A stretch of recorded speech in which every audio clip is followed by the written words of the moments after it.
তিন দফা দাবিতে সুনামগঞ্জে পরিবহন শ্রমিকদের কর্মবিরতি চলছে। এই মুহূর্তে মল্লিকপুর কেন্দ্রীয় বাস টার্মিনালে আছেন সহকর্মী হিমাদ্রি শেখর ভদ্র। সরাসরি যাচ্ছি তার কাছে।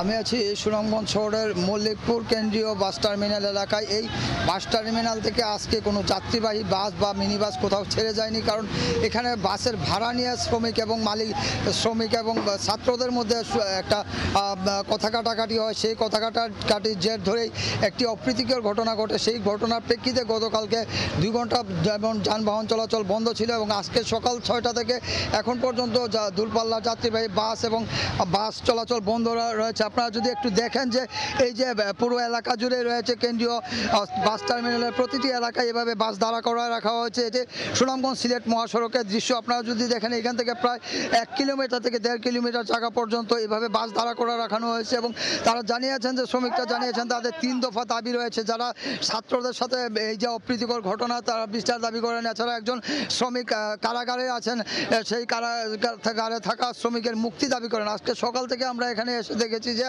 এই বাস ধর্মঘটের খবর কিছুটা জানতে পেরে মানুষজন বিকল্প পরিবহনে কোথাও যাওয়ার চেষ্টা করছেন। আপনি জানেন যে সুনামগঞ্জের এই কেন্দ্রীয় বাস টার্মিনাল হতে 3 থেকে 4টি জায়গায় গাড়ি চলাচল করে, বিশেষ করে সিলেট সুনামগঞ্জ থেকে ঢাকা সহ বিভিন্ন জায়গায় এই রুটের বাস চলাচল করে। কিন্তু আজকে সকাল থেকে এই বাস চলাচল বন্ধ থাকার কারণে যাত্রীদের অনেকটা দুর্ভোগ বেড়েছে।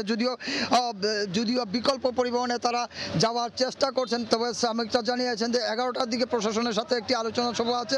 ওই আলোচনা সভার সিদ্ধান্তের প্রেক্ষিতে তারা সিদ্ধান্ত নেবে। তো এই ছিল সুনামগঞ্জের কেন্দ্রীয় বাস টার্মিনাল হতে বাস ধর্মঘটের সবশেষ খবর। সরাসরি যুক্ত ছিলাম সুনামগঞ্জে।